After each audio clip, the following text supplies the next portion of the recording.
আজ আমি তৈরি করছি সার্ডিন মাছ। সার্ডিন মাছ তোমরা কে কে খাও কমেন্ট করে অবশ্যই জানিও। আমার কিন্তু ভীষণ ভালো লাগে। মাছটা ভালো মতন করে ধুয়ে নিয়েছি, তারপরে নুন আর হলুদ দিয়ে মেখে 10 মিনিট মতন রেখে দিয়েছি। অপরদিকে কড়াইতে সর্ষের তেল বসিয়ে তেলটা গরম করে মাছগুলোকে এক এক করে দিয়ে দিলাম। তবে অবশ্যই কিন্তু এটা সর্ষের তেলেই রান্না করতে হবে।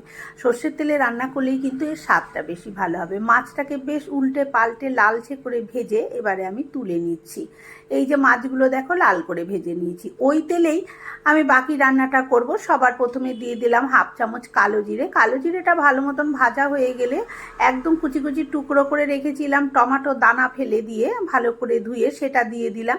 দিয়ে মিনিট খানেক নাড়াচাড়া করে নিয়ে দিয়ে দিলাম সর্ষে বাটা। এখানে 1 চামচ কালো সর্ষে আর 2 চামচ সাদা সর্ষে কাঁচা লঙ্কা দিয়ে বেটে নিয়েছিলাম, দিয়ে দিয়েছি। তারপরে 1 মিনিট নাড়াচাড়া করে নেওয়ার পর একটুখানি হলুদ গুঁড়ো আর 1 চামচ লাল লঙ্কার গুঁড়ো দিয়েছি একটু রঙের জন্য।